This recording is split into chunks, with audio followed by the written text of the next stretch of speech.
Hi hello ನಮಸ್ತೆ. ಮಧ್ಯಮ ಕುಟುಂಬದ ಆಂಧ್ರ ರೆಸಿಪೀಸ್ಗೆ ಎಲ್ಲರಿಗೂ ಸ್ವಾಗತ. ಇವತ್ತು ಒಬ್ಬಟ್ಟನ್ನ ಯಾವ ರೀತಿ ಮಾಡೋದು ಅಂತ ತೋರಿಸ್ತೀನಿ. ನಮ್ಮ ಕರ್ನಾಟಕದಲ್ಲಿ ಒಬ್ಬಟ್ಟು ಮಾಡೋಕ್ಕೆ ಬರದೇ ಇರೋರಂತೂ ಯಾರೂ ಇರೋದಿಲ್ಲ. ಆದರೆ ಹಳೆ ಕಾಲದಲ್ಲಿ ಮಾಡೋಂತಹ ಒಬ್ಬಟ್ಟನ್ನ ಈಸಿಯಾಗಿ 4-5 ತಿನ್ಬಿಡ್ತಾಯಿದ್ರು. ಇವಾಗ ಒಂದು ಒಬ್ಬಟ್ಟು ತಿನ್ನೋಕ್ಕೇ ಹಿಂದು ಮುಂದೆ ನೋಡ್ತಾರಲ್ವ.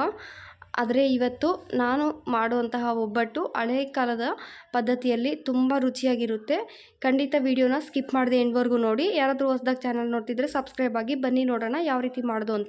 ನಾನಿಲ್ಲಿ 400 ಗ್ರಾಮು ತೊಗರಿಬೇಳೆನ ತೊಗೊಂಡಿದ್ದೀನಿ. ಒಳ್ಳೆ ಕ್ವಾಲಿಟಿ ಇರುವಂತಹ ತೊಗರಿಬೇಳೆ ನಾಟಿದ್ದು ತಗೊಳ್ಳಿ, ಆವಾಗಲೇ ಒಬ್ಬಟ್ಟು ರುಚಿ ತುಂಬ ಚೆನ್ನಾಗಿರೋದು. ನಾನಿಲ್ಲಿ 400 ಗ್ರಾಮ್ ತೊಗರಿಬೇಳೆನ ಚೆನ್ನಾಗಿ ತೊಳೆದು ಮುಂಚೆನೇ ಒಂದು ಅರ್ಧ ಗಂಟೆ ನೆನೆಸಿಟ್ಕೊಂಡಿದ್ದೀನಿ. ತುಂಬ ಜನಕ್ಕೆ ಒಬ್ಬಟ್ಟು ತಿಂದರೆ ಲೂಸ್ ಮೋಷನ್ ಆಗುತ್ತಲ್ವ, ಈ ರೀತಿ ನೆನೆಸಿ ಒಂದು ಅರ್ಧ ಗಂಟೆ 1 ಗಂಟೆ ನಾವು ಬೇಳೆನ ಕುದಿಸ್ಕೊಂಡ್ರೆ ಆ ರೀತಿ ಪ್ರಾಬ್ಲಮ್ ಆಗೋದಿಲ್ಲ. ನೋಡಿ, ಈ ರೀತಿ ಚೆನ್ನಾಗಿ ಬೇಯಬೇಕು ಬೇಳೆ.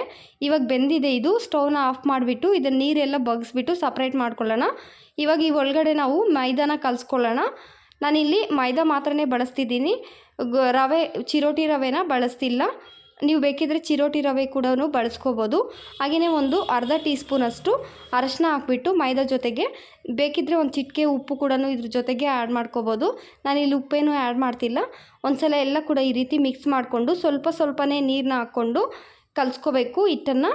ಮೈದಾ ಒಳ್ಳೆ ಕ್ವಾಲಿಟಿ ಇದ್ದರೆ ನಮಗೆ ಹಿಟ್ಟು ಕಲಸೋಗೇ ಗೊತ್ತಾಗ್ಬಿಡುತ್ತೆ ಒಬ್ಬಟ್ಟು ಚೆನ್ನಾಗಿ ಬರುತ್ತಾ ಇಲ್ವಾ ಅಂತ. ಒಳ್ಳೆ ಕ್ವಾಲಿಟಿ ಇರುವಂತಹ ಮೈದಾ ಆಗಿರ್ಬೋದು, ಬೆಲ್ಲ, ಹಾಗೆಯೇ ತೊಗರಿಬೇಳೆ, ಇವು 3 ಒಳ್ಳೆ ಕ್ವಾಲಿಟಿ ಇರೋದು ತಗೊಂಡ್ರೆ ನಮ್ಗೆ ಒಬ್ಬಟ್ಟಿನ ರುಚಿ ತುಂಬ ಚೆನ್ನಾಗಾಗುತ್ತೆ. ನೀರು ಒಂದೇ ಸಲ ಜಾಸ್ತಿ ಹಾಕ್ಕೊಂಬಿಡ್ದೆ ಸ್ವಲ್ಪನೇ ನೀರನ್ನ ಹಾಕ್ಕೊಂಡು ಈ ರೀತಿ ಚೆನ್ನಾಗಿ ಹಿಟ್ಟನ್ನು, ಚಪಾತಿ ಹಿಟ್ಟಿಗಿಂತ ಇನ್ನೂ ಸ್ವಲ್ಪ ಸಾಫ್ಟಾಗೇ ಇರಬೇಕು ಒಬ್ಬಟ್ಟಿಗೆ. ತುಂಬ ಜನ ಚಪಾತಿ ಹಿಟ್ಟಿನ ಥರ ನಾದ್ಕೊಂಡ್ಬಿಟ್ಟಿರ್ತಾರೆ, ಕಲಸಿರ್ತಾರೆ. ನೋಡಿ, ನಾನು ಈ ರೀತಿ ಚೆನ್ನಾಗಿ ಕಲಸಾದ್ಮೇಲೆ ಮತ್ತೆ ಒಂದು ಸ್ಪೂನ್ ಎಣ್ಣೆನ ಹಾಕಿ ಮತ್ತೆ ಚೆನ್ನಾಗಿ ಇದನ್ನು ನಾದ್ಕೊತಾ ಇದ್ದೀನಿ. ನಾವು ಮೈದಾನ ಎಷ್ಟು ಚೆನ್ನಾಗಿ ಕಲಿಸ್ಕೊಂಡ್ರೆ ಅಷ್ಟು ಚೆನ್ನಾಗಿ ಒಬ್ಬಟ್ಟು ಬರುತ್ತೆ. ತುಂಬ ಜನ ಅಂದ್ಕೊತಾರೆ ನಾವು ಗಂಟೆಗಟ್ಟಲೆ ನೆನೆಸಿಟ್ರೆ ಮೈದಾನ ಚೆನ್ನಾಗಿ ಬರುತ್ತೆ ಅಂತ. ಆದರೆ ಅದಲ್ಲ. ನಾವು ಹಿಟ್ಟನ್ನು ಚೆನ್ನಾಗಿ ಕಲಸಿ ಒಂದು ಅರ್ಧ ಗಂಟೆ, ಒಂದು 10 ನಿಮಿಷ ಮೈದಾನ ನಾವು ಸೈಡ್ಗೆ ಇಟ್ಬಿಟ್ಟು ಮಾಡಿದ್ರೂ ಕೂಡ ನಮಗೆ ಒಬ್ಬಟ್ಟು ಅನ್ನೋದು ಪರ್ಫೆಕ್ಟಾಗಿ ಬರುತ್ತೆ. ನೋಡಿ, ಈ ರೀತಿ ಇರಬೇಕು. ಹಿಟ್ಟು ನೋಡಿದ ತಕ್ಷಣವೇ ಹೇಳ್ಬೋದು ನಾವು ಮೈದಾ ಒಬ್ಬಟ್ಟು ಚೆನ್ನಾಗಿ ಬರುತ್ತಾ ಇಲ್ವಾ ಅಂತ. ಈ ರೀತಿ ಚೆನ್ನಾಗಿ ನಾದ್ಕೊಂಡು ಎಣ್ಣೆನ ನಾನಿಲ್ಲಿ 3 ಟೇಬಲ್ ಸ್ಪೂನ್ ಎಣ್ಣೆ ಬಳಸಿದ್ದೀನಿ, ಅಷ್ಟೇ, ಜಾಸ್ತಿ ಬಳಸಿಲ್ಲ. ಒಂದು ಅರ್ಧ ಗಂಟೆ ಸೈಡ್ಗೆ ಇಟ್ಬಿಟ್ಟು ಈ ಒಳಗಡೆ ನೋಡಿ ಬೇಳೆನ ಕೂಡ ನಾನಿಲ್ಲಿ ಸಪ್ರೇಟ್ ಮಾಡಿದ್ದೀನಿ. ಒಂದು ಪ್ಯಾನಲ್ಲಿ ಹಾಕ್ಕೊಂಡು ಸ್ಟವ್ ಮೇಲೆ ಇಟ್ಟಿದ್ದೀನಿ. 400 ಗ್ರಾಮ್ ತೊಗರಿಬೇಳೆ ತೊಗೊಂಡಿದ್ನಲ್ವ, 400 ಗ್ರಾಮ್ ತೊಗರಿಬೇಳೆಗೆ 400 ಗ್ರಾಮ್ ಬೆಲ್ಲ ಕರೆಕ್ಟಾಗಿ ಸರಿ ಹೋಗುತ್ತೆ. ಬೆಲ್ಲ ಕೂಡ ಅಷ್ಟೇ ಚೆನ್ನಾಗಿರೋ ಕ್ವಾಲಿಟಿ ತಗೊಂಡ್ರೆ ಒಬ್ಬಟ್ಟು ಚೆನ್ನಾಗಿ ಬರುತ್ತೆ. ಇವಾಗ ಬರೋವಂತಹ ಬೆಲ್ಲ ಆಗಿರ್ಬೋದು, ಮೈದಾ, ಇವೆಲ್ಲ ಕೂಡ ಎಲ್ಲ ಮಿಕ್ಸಿಂಗ್ ಇರೋದ್ರಿಂದ ಅಷ್ಟೊಂದು ಚೆನ್ನಾಗಿ ಬರಲ್ಲ. ಅದಕ್ಕೆ ನೋಡ್ಕೊಂಡು ಆದಷ್ಟು ಒಳ್ಳೆ ಕ್ವಾಲಿಟಿ ತಗೊಳ್ಳಿ. ನಾನಿಲ್ಲಿ ಒಂದು ದೊಡ್ಡ ಸೈಜ್ ತೆಂಗಿನಕಾಯಿನ ತುರಿ ಒಂದು ಚಿಪ್ಪು ಹಾಕ್ಕೊಂಡಿದ್ದೀನಿ. ಜಾಸ್ತಿ ಕಡಿಮೆ ಕೂಡ ಹಾಕ್ಕೋಬೋದು. ತೆಂಗಿನ ತುರಿ ನಮ್ಮ ಇಷ್ಟ, ಎಷ್ಟು ಬೇಕಾದರೂ ಹಾಕ್ಕೋಬೋದು. ಬೆಲ್ಲ ನೋಡಿ ಈ ರೀತಿ ಚೆನ್ನಾಗಿ ಕರಗೋವರೆಗೂ ನಾವು ಇದನ್ನು ಚೆನ್ನಾಗಿ ಕುದಿಸ್ಕೋಬೇಕು. ಈ ರೀತಿ ಕುದಿಸೋದ್ರಿಂದ ನಮಗೆ 4-5 ದಿನದವರೆಗೂ ಒಬ್ಬಟ್ಟು ಏನೂ ಹಾಳಾಗಲ್ಲ.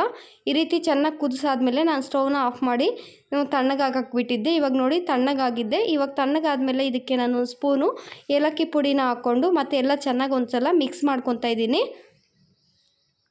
ಈ ರೀತಿ ಚೆನ್ನಾಗಿ ಮಿಕ್ಸ್ ಮಾಡಾದ್ಮೇಲೆ ನಾವಿವಾಗ ಇದನ್ನು ಮಿಕ್ಸಿ ಜಾರಲ್ಲಿ ಹಾಕ್ಬಿಟ್ಟು ನುಣ್ಣಕ್ಕೆ ಗ್ರೈಂಡ್ ಮಾಡ್ಕೋಬೋದು. ಒರಳಲ್ಲಿ ರುಬ್ಕೊಂಡ್ರೆ ಇನ್ನೂ ತುಂಬ ಚೆನ್ನಾಗಾಗುತ್ತೆ. ಎಷ್ಟು ಸಾಫ್ಟಾಗಿದ್ದರೆ ಈ ಹೂರಣ ಅನ್ನೋದು ಅಷ್ಟು ಚೆನ್ನಾಗಾಗುತ್ತೆ ಒಬ್ಬಟ್ಟು. ಇವಾಗ ನೋಡಿ ನಾನಿಲ್ಲಿ ಮಿಕ್ಸಿ ಜಾರಲ್ಲಿ ಹಾಕಿ ಈ ರೀತಿ ಗ್ರೈಂಡ್ ಮಾಡ್ಕೊಂಡಿದ್ದೀನಿ. ನಮಗೆ ಬೆಲ್ಲ ಕರೆಕ್ಟಾಗಿ ಸರಿ ಹೋಗಿದೆ ಅಂದರೆ ಹೂರಣ ಕರೆಕ್ಟಾಗಿ ಈ ರೀತಿ ಇರುತ್ತೆ. ನಮಗೆ ಇದು ಕರೆಕ್ಟ್ ಕನ್ಸಿಸ್ಟೆನ್ಸಿ. ಹೂರಣ ಈ ರೀತಿ ಇರಬೇಕು. ಮೈದಾ ಆಗಿರ್ಬೋದು, ಹೂರಣ ಆಗಿರ್ಬೋದು, ಗಟ್ಟಿ ಮೆತ್ತಕ್ಕಿದ್ರೆ ನಮಗೆ ಒಬ್ಬಟ್ಟು ಅನ್ನೋದು ಅಷ್ಟೊಂದು ಸರಿಯಾಗಿ ಬರಲ್ಲ. ಮೈದಾ ಕಲಸೋ ಹೋಗ್ಲೇ ಅದಕ್ಕೆ ನಾವು ಕರೆಕ್ಟಾಗಿ ಕಲಿಸ್ಕೋಬೇಕು. ಹಾಗೆ ಹೂರಣ ಅಷ್ಟೇ ನುಣ್ಣಕ್ಕೆ ಚೆನ್ನಾಗಿ ರುಬ್ಕೊಂಡ್ರೆ ಈ ರೀತಿ ಇರಬೇಕು ಹೂರಣ. ಇವಾಗ ನಮಗಿದು ಕರೆಕ್ಟಾಗಿದೆ. ಇವಾಗ ಒಬ್ಬಟ್ಟನ್ನ ರೆಡಿ ಮಾಡ್ಕೊಳ್ಳೋಣ. ನೋಡಿ, ಈ ರೀತಿ ಮೈದಾ ನಾನು ಅರ್ಧ ಗಂಟೆ ನೆನೆಸಿದ್ರೆ ಚೆನ್ನಾಗಿ ನೆಂದಿದೆ. ಇವಾಗ ಮತ್ತೆ ಒಂದು ಸಲ ಎಲ್ಲ ಕೂಡ ಮೈದಾ ನಾದ್ಕೊಂಡು ನೋಡಿ, ನಾನಿಲ್ಲಿ ಚಿಕ್ಕ ಸೈಜ್ ನಿಂಬೆಹಣ್ಣಷ್ಟು ಮೈದಾನ ತೊಗೊಂಡಿದ್ದೀನಿ. ಮೈದಾ ಸ್ವಲ್ಪ ಕಡಿಮೆನೇ ತೊಗೋಬೇಕು, ಹೂರಣ ಜಾಸ್ತಿ ತೊಗೋಬೇಕು. ಮೈದಾ ಜಾಸ್ತಿ ತೊಗೊಂಡ್ರೂ ಕೂಡ ಮಂದಕ್ಕಿರುತ್ತೆ. ಹೂರಣ ನೋಡಿ ನಾನು ಇಷ್ಟು ತೊಗೊಂಡಿದ್ದೀನಿ. ಇವಾಗ ನಾನಿಲ್ಲಿ ಆಯಿಲ್ ಪೇಪರ್ ಮೇಲೇ ತಟ್ಕೊತಾ ಇದ್ದೀನಿ. ನೀವು ಬಟರ್ ಪೇಪರ್ ಮೇಲೆ ಒಬ್ಬಟ್ಟು ಶೀಟ್ ಬರುತ್ತಲ್ವ, ಅದ್ರ ಮೇಲೇನಾದರೂ ತಟ್ಕೋಬೋದು. ಆಯಿಲ್ ಪೇಪರ್ ಮೇಲೆ ಒಬ್ಬಟ್ಟನ್ನ ತಟ್ಕೊಳ್ಳೋದ್ರಿಂದ ಬಿಗಿನರ್ಸ್ ಕೂಡ ಈಸಿಯಾಗಿ ಒಬ್ಬಟ್ಟನ್ನ ಮಾಡ್ಕೋಬೋದು. ಒಬ್ಬಟ್ಟು ಶೀಟ್ಗಿಂತ ಆಯಿಲ್ ಪೇಪರ್ ಮೇಲೆ ತಟ್ಕೊಂಡ್ರೆ ತುಂಬ ಚೆನ್ನಾಗಾಗುತ್ತೆ.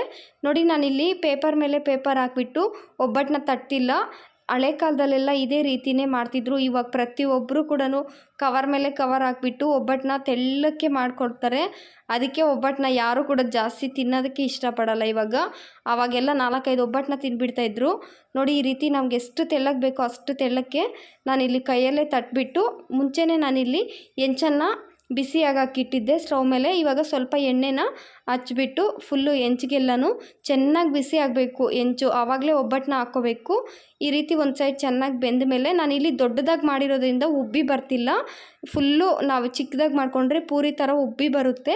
ನೋಡಿ, ಚೆನ್ನಾಗಿ ಒಳ್ಳೆ ಕಲರ್ ಬಂದಿದೆ ಅಲ್ವಾ? ಈ ರೀತಿ ಇರಬೇಕು. ಒಬ್ಬಟ್ಟನ್ನ ಚೆನ್ನಾಗಿ ಬೇಯಿಸ್ಕೋಬೇಕು, ಆವಾಗಲೇ ನಮಗೆ ಒಬ್ಬಟ್ಟು ಟೇಸ್ಟ್ ಇರೋದು. ಈ ರೀತಿ 2 ಸೈಡು ಬೆಂದಮೇಲೆ ಒಂದು ಪ್ಲೇಟ್ಗೆ ಹಾಕಿ ತಣ್ಣಗಾದ್ಮೇಲೆ ಫೋಲ್ಡ್ ಮಾಡಿ ನಾವು ಇದನ್ನು ತೆಗೆದಿಟ್ಕೋಬೇಕು. ಬಿಸಿ ಮೇಲೇ ಫೋಲ್ಡ್ ಮಾಡಿದ್ರೆ ಹಾಳಾಗಿಬಿಡುತ್ತೆ ಒಂದು ದಿನಕ್ಕೆಲ್ಲ. ತಣ್ಣಗಾದ್ಮೇಲೆ ಫೋಲ್ಡ್ ಮಾಡೋದ್ರಿಂದ 2-3 ದಿನ 4-5 ದಿನದವರೆಗೂ ಹಾಳಾಗಲ್ಲ. ಇಷ್ಟ ಆಗಿದ್ರೆ ಲೈಕ್ ಮಾಡಿ, ನಿಮ್ಮ ಫ್ರೆಂಡ್ಸ್ಗೂ ಫ್ಯಾಮಿಲಿಗೂ ಶೇರ್ ಮಾಡಿ. Thanks for watching.